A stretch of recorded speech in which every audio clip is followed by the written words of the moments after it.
दुआएं कभी व्यर्थ नहीं जाती। दुआएं हैं आशीर्वाद का एक पर्यायवाची है। दुआएं, मैं आपको दुआएं दे रहा हूं, मतलब आशीर्वाद दे रहा हूं। और एक होती हैं बद्दुआएं। बद्दुआएं मतलब बद्दुआएं समझते हैं ना, कोसना, लोग कोसते हैं। आप किसी को सताओगे, किसी से उसका घर छीन लो, किसी से उसकी रोजी रोटी छीन लो, तो फिर वो आपको आशीर्वाद नहीं देगा, वो तो आपको बद्दुआएं देगा। नहीं देगा फिर भी निकलेंगे उसके रोम रोम से तुम्हारे लिए, हाँ या ना। इन बद्दुआओं से बचना, किसी को ना सताना। बद्दुआएं लेके आप कभी खुश नहीं हो सकते। किसी की बद्दुआएं लेकर आप कभी खुश, आप खुश हो कैसे सकते हैं? किसी को रोटी दो, किसी को छाया दो, किसी को पानी दो, किसी की जरूरत पर काम आ जाओ, वो आपको दुआएं देगा, बद्दुआएं नहीं। दुआएं भी काम करती हैं और बद्दुआएं भी काम करती हैं। माता पिता को जब आप उनके जीते जी सेवा करोगे तो दुआएं निकलेंगी, मेरे बेटे जैसा भगवान सबको बेटा देना। और बेटा अपने माँ बाप को घर से निकाल दे तो माँ बाप भले कुछ ना कहें, बद्दुआएं तो नहीं देते, फिर भी कहीं ना कहीं वो कष्ट तो है माँ बाप को, और आपकी वजह से है, तो वो पाप के भागीदार आप ही तो बनेंगे। दुआएं दीजिए। जब माँ बाप की सेवा करेंगे तो दुआएं निकलेंगी, और मरने के बाद माता पिता के नाम से, उनके नाम से, जब आप उनके नाम से अच्छे कार्य करते हैं तो वो आशीष देते हैं। पितृदोष फिर समाप्त होता, पितृदोष चला जाता है। इसलिए अच्छे कार्य करते रहो, और नालायक बच्चों की तरह ये मत कहो जी हम नहीं मानते भागवत जी, हम नहीं मानते तर्पण श्राद्ध। कुछ लोग आजकल तर्पण श्राद्ध का भी विरोध करते हैं कि ये क्या तर्पण कर रहे हैं, क्या पिंडदान कर रहे हैं।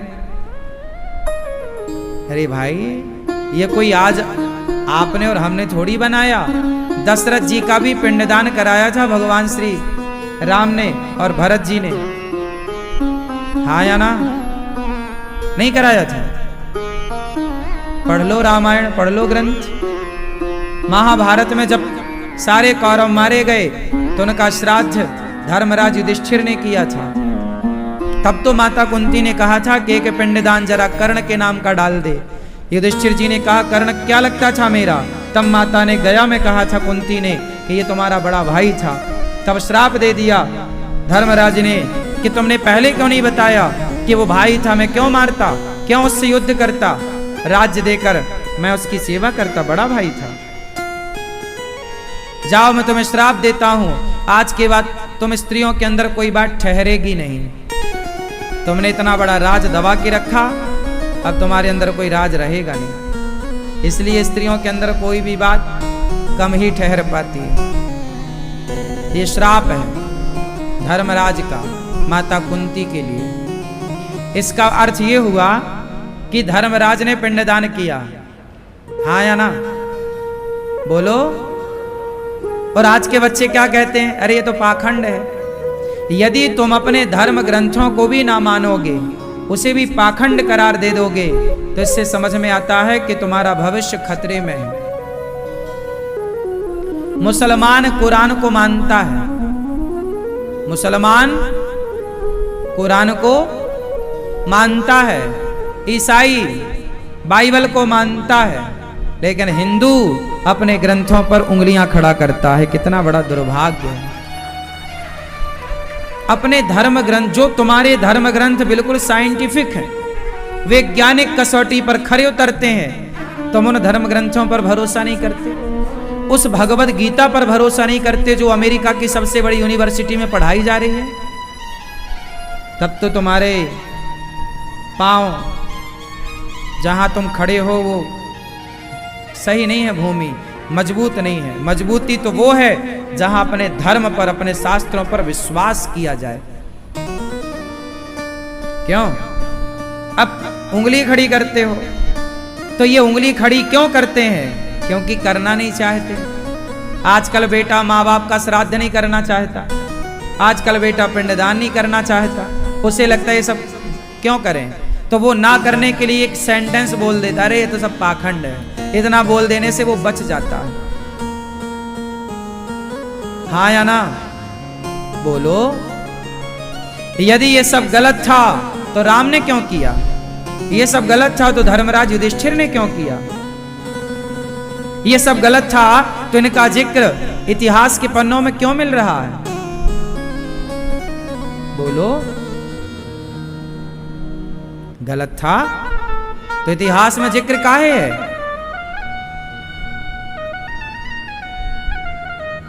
एक आदमी झूठ बोलता, दो आदमी झूठ बोलता, सारे कैसे झूठ बोलेंगे? इसलिए अपने धर्म ग्रंथों को मान लेना अच्छी बात है। सवाल, और देखो पिंडदान में लगता क्या है, तर्पण में क्या लगता है? एक लोटा पानी ही तो लगता है। तुम घर पे कर लो ना तर्पण, मत बुलाओ किसी को, अपने बाप के नाम का तर्पण कर दो, जल हाथ में डाल के छोड़ना ही तो है पिता के नाम का। कुछ मंत्र याद कर लो, एक लोटा पानी ही तो चढ़ाना है। कौन सा तुम लाख रुपया चढ़ाने का हम बोल रहे हैं? उस एक लोटा पानी को चढ़ाने में भी बच्चे क्या बोल रहे हैं? पाखंड है, ये ढोंग है। बताओ जरा। सूर्य भगवान को जल चढ़ाना, लोग जल चढ़ा रहे, सूर्य आय नमः आदित्य, कुछ लोग अरे तो ढोंग कर रहे हो। अरे पागल कहीं के, सूर्य भगवान को जल चढ़ाने के पीछे कारण है। क्यों चढ़ाया जाता है सूर्य भगवान को जल? आप बताओ, सूर्य भगवान को जल क्यों चढ़ाना चाहिए?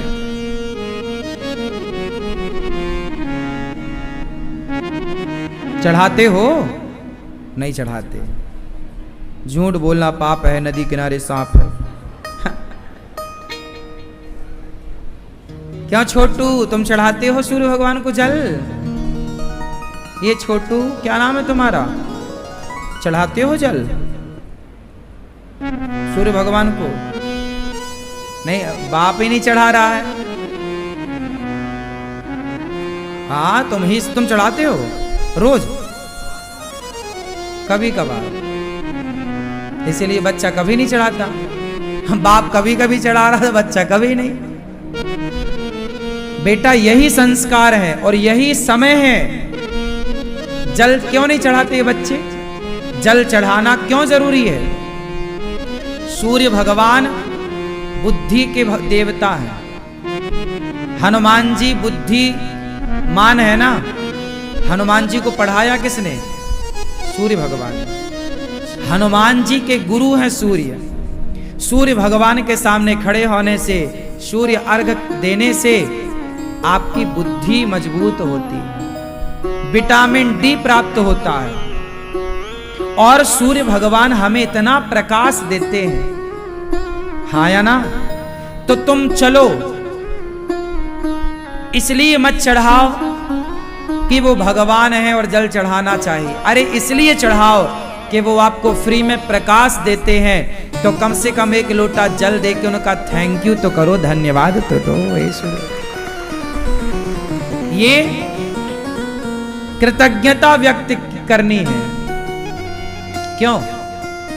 आप बिजली जलाते हो ना, बिल देते हो ना, तो सूर्य भगवान इतना प्रकाश देते हैं, तो क्या लोटा भर पानी देकर थैंक यू नहीं कर सकते?